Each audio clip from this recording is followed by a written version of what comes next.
जनाब का एक बार फिर बहुत ही लो एफर्ट वाला सासू माँ बर्थडे वाला व्लॉग आया है। आज की चर्चा में आपका स्वागत है। जो लोग चैनल पे नए आए हैं तो प्लीज़ सब्सक्राइब कर लें और बेल आइकन को दबा दें, जिससे कि आने वाली सारी वीडियो की इन्फॉर्मेशन उनको मिलती रहे। जनाब ने एक बार फिर जो है व्लॉग बनाया और व्लॉग पूरा का पूरा बिल्कुल ये कहिए कि पूरी तरह से बोरिंग है, क्योंकि कुछ भी ऐसा उन्होंने एफर्ट नहीं लगाए हैं जिसको व्लॉग को इंटरेस्टिंग बताया जा सके। सबसे पहले एज़ यूजुअल जो उनके बेस्ट शॉप है ना, ईश्वर कलेक्शन, उनकी तरफ से सारों के लिए सूट आए हैं।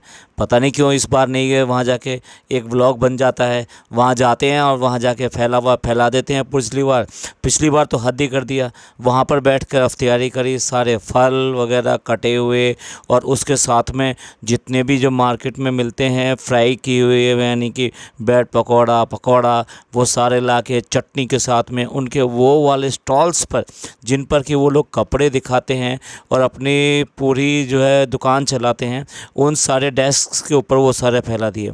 और हद तो जब हो गई जब वहाँ पे शरबत बनाने के लिए बैठ के जनाब, और वो भी हाथ से मिला के बाल्टी के अंदर शरबत बना रहे हैं।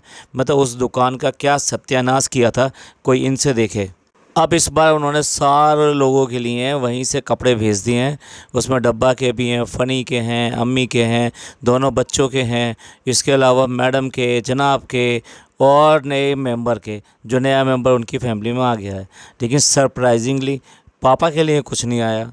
मैं इसको ये नहीं कहूँगा कि उनकी तरफ से कोई दोष है।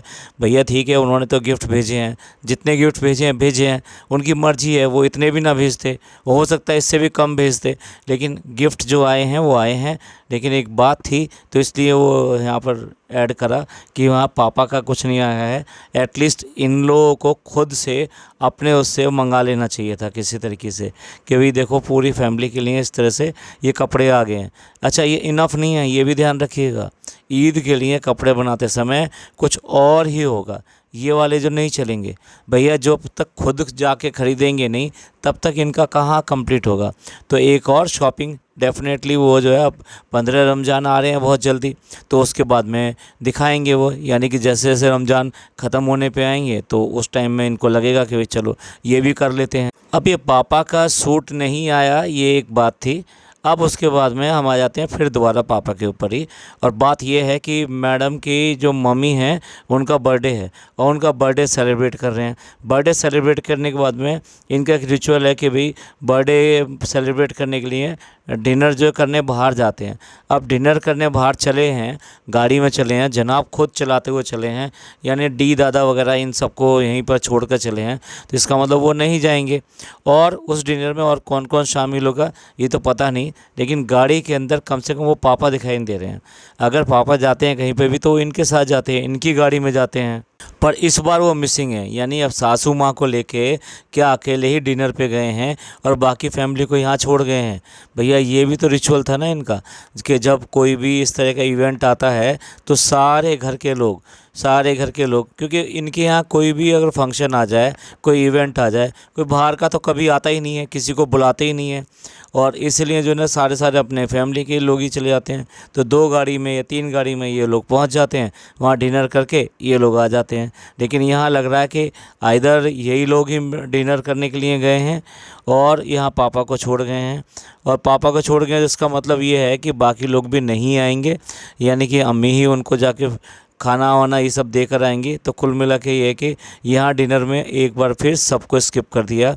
क्या सासू माँ का बर्थडे इतना छोटा है भाई? उनके लिए आपने वहाँ पे 2-2 केक मंगवा के कटवाए और उसके बाद में एक बैंड भी, बर्थडे बैंड भी उनको पहना कर ये किया। एक हेड पर जो है स्मॉल टाइप का रिंग भी डाला। तो ये सब देख के अच्छा लगा, एटलीस्ट कमने आपने उनको लिए सोचा। देखिए फैमिली के जो बाकी मेंबर्स हैं उनका जैसे बर्थडे मनाते हो और घर को वो भी डेकोरेट करवाते हो, तो यहाँ घर तो डेकोरेट नहीं हुआ, सिर्फ बैलून्स आए और उनके लिए केक दिया गया।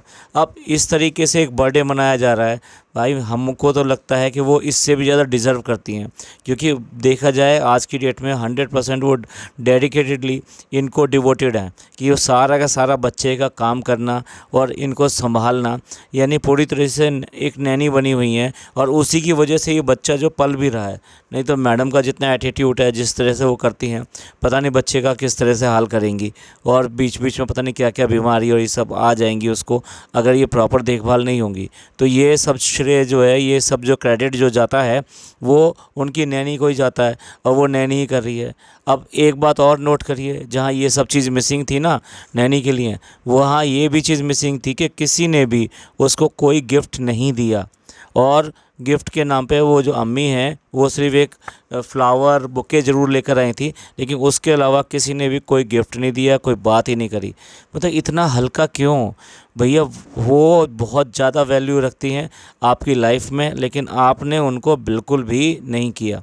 मतलब माँ की इतनी इज्जत कर रही हो मैडम, ये माँ ही है जिसने तुम्हारा घर पूरा पूरा आज की डेट में संभाला हुआ है। और उससे पहले भी जब ये शादी करने को तैयार नहीं था ना, तब ये माँ ही थी जिसने आपकी शादी के लिए इनको मजबूर किया और इनको बोला कि भाई नहीं, शादी करनी ही पड़ेगी। तो इस तरह का इनका अनफेवर जो एक्ट है, ये जो अच्छा नहीं लगा बिल्कुल भी।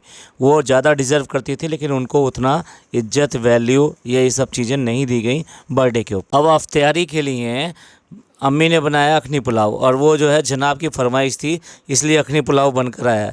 यही अखनी पुलाव मैडम ने वापस किया था डब्बा को, जब वो जो है प्रोग्राम से वापस आई थी। यानी प्रोग्राम से मेरा मतलब ये है कि जो वो पापा अर्थ के प्रोग्राम से वापस आई थी, तो यही अखनी पुलाव जो उसको दिया था, और तब ये कहा था कि मैडम ने भिजवाया है, भाभी ने भिजवाया है।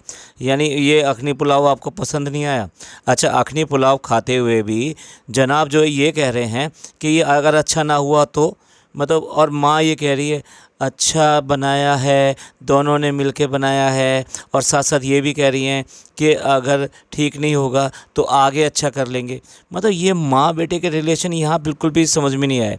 ऐसे लग रहा है कि माँ बहुत प्रेशर में आके ये सब चीज़ें बोल रही है कि बेटा कुछ और बोल ना दे, या वो जो भाभी है उसका दबदबा इतना है कि उसके घर में जाके तो कोई चू भी नहीं कर सकता। और वो भी जनाब भी कैसे हैं जो अब माँ के लिए इस तरह से बोल रहे हो।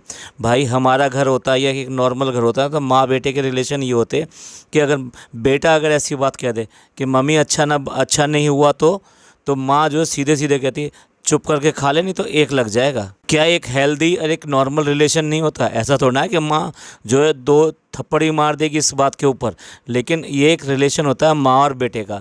माँ बड़े प्यार से उसके लिए बनाती है चीज़ें और देती है, और बेटा उसको प्यार से खाता है। और अगर खाने में कुछ आनाकानी करता है तो माँ को पता है कि ये उसके लिए अच्छी चीज़ है, तो वो उसको डांट कर भी खिला देती है कई बार। ये लोग इतने ज़्यादा आइडियल बनने की कोशिश में ऐसी ऐसी बातें कर जाते हैं जो बिल्कुल नॉर्मल सी नहीं लगती, और बिल्कुल दुनिया से अलग हैं ये लोग। क्या अब एक स्क्रीनशॉट डाल रहे हैं, जनाब जो है वहाँ पर पुलाव खा रहे हैं, तो हाथ से पुलाव खा रहे हैं, और जब हाथ से पुलाव खा रहे हैं तो वो शहादत वाली उंगली जो होती है ना, उसको जो है आगे उठाकर खा रहे हैं। कभी भी खाना खाते समय ऐसे उंगली नहीं उठाई जाती, और ये जो उंगली है ये तो बड़ी पाक उंगली मानी जाती है। शहादत यानी कि गवाही देने वाली। जो लोग इसको नहीं समझ पा रहे, मैं बताता हूँ कि गवाही देने के लिए जो उंगली उठाई जाती है, यानी जब हम नमाज़ पढ़ते हैं तो हम एक उंगली उठाकर करते हैं, और वो इस बात का इशारा होती है कि हमने वो नमाज़ पढ़ी। तो वो एक ना एक दिन जब हम क़यामत के दिन अल्लाह पूछेगा तो वो उंगली गवाही देगी कि हाँ इन लोगों ने इतनी नमाज़ें पढ़ी हैं, तो वो उसको शहादत की उंगली कहा जाता है। और जनाब उसको उठाकर वो खाना खा रहे हैं, ये गलत तरीका है, ये इस्लामी तरीका नहीं है। अब जो हमारी पढ़ी लिखी मैडम है ना, उनका तरीका देखो, बच्चे के इतने नाम निकाल दिए हैं, अगर और कुछ कह दे तो फिर उसकी शामत है। अभी आज की इस व्लॉग में बोल रही है चूहा, इससे पहला था मोटा पेट, उससे पहले बोला था छोटू, उससे पहले बोले थे छोटंकी। तो कुल मिला के इतने सारे नाम बिगाड़ के जो मैडम जो है व्लॉग के अंदर बात करती हैं। जबकि एक बार जब इसका नाम रख दिया गया था तब ये कहा था अब इसको कोई छोटू नहीं बोलेगा। जनाब बड़ा एंजॉय करके जो है बच्चे के साथ खेल रहे हैं, खेलने के बाद में उसके बाद में घोड़ा वही वाली बात भी कर रहे हैं, घोड़े वाला गाना भी गा रहे हैं, लेकिन वो घोड़े बने नहीं उसके लिए। फिर थोड़ी देर बाद में दिखाई देता है कि वो कंधे पे बैठाकर उसको खिला रहे हैं और पूरा घर खिला रहा है। मैडम भी खिला रही है और दादा भी खिला रहे हैं, वो सब जो है उस बच्चे को खिला रहे हैं। बच्चे को बिल्कुल जरा सा फ़र्क नहीं पड़ रहा। देखकर भी हंसी आई कि ये इतनी ताकत लगा रहे हैं, इतनी ताकत लगा रहे हैं, और बच्चा एकदम नॉर्मल रिएक्ट कर रहा है। भाई बच्चे पे इतना प्रेशर मत डालो कि एक्टिंग का, कि वो भी मतलब आपके साथ साथ एक्टिंग करे, कि जैसा आप कह रहे हो वो वैसा ही करके दिखाए। तो ये था जनाब का लो एफर्ट वाला व्लॉग, जिसके अंदर आप समझ ही गए होंगे जनाब ने कुछ भी एफर्ट नहीं लगाई कि इस व्लॉग को किसी तरह से भी इंटरेस्टिंग बना सकें। बिल्कुल अनबने मन से, मतलब बिना ज़रूरत के व्लॉगिंग करना, ये ऐसे ही व्लॉग बनते हैं जब। और इस तरह के व्लॉग में भी लोगों को दिख जाएगा कि बच्चा कैसे हंस रहा था, कितना क्यूट है और कितने अच्छे लग रहे हो, और आप तो हमें बहुत ही अच्छे लगते हो। ये सारे कमेंट जो है कमेंट बॉक्स ऐसे भर जाएगा। ये नहीं देखते कि ये करते क्या हैं और दिखाते क्या हैं। जो नैनी है उसके लिए भी इनका दिल नहीं भरा कि इसके लिए भी कम से कम हमें करना चाहिए। चलिए एंड करते हैं इस पॉडकास्ट का। ये पॉडकास्ट आपको अच्छा लगा हो तो प्लीज़ लाइक कीजिए, सब्सक्राइब कीजिए और शेयर कीजिए, और प्लीज़ आप कमेंट ज़रूर कीजिए। आपके कमेंट्स का हमें इंतज़ार रहता है। आप चाहें तो हमारे इंस्टा अकाउंट पे भी कमेंट कर सकते हैं, वो भी सेम नेम से है। आपके कमेंट्स का हमें इंतज़ार रहेगा। अगर आप चाहते हैं कि हम किसी और टॉपिक को भी कवर करें और उस पर भी अपना रिएक्शन दें या अपने व्यूज़ दें, तो प्लीज़ हमें कमेंट कीजिएगा। 12 रमज़ान पूरा करने पे बहुत बहुत मुबारकबाद, और अल्लाह इसी तरीके से बाकी रमज़ान भी पूरे करे। खुश रहिए, अपने लोगों का ख्याल रखिए। थैंक यू, धन्यवाद, शुक्रिया।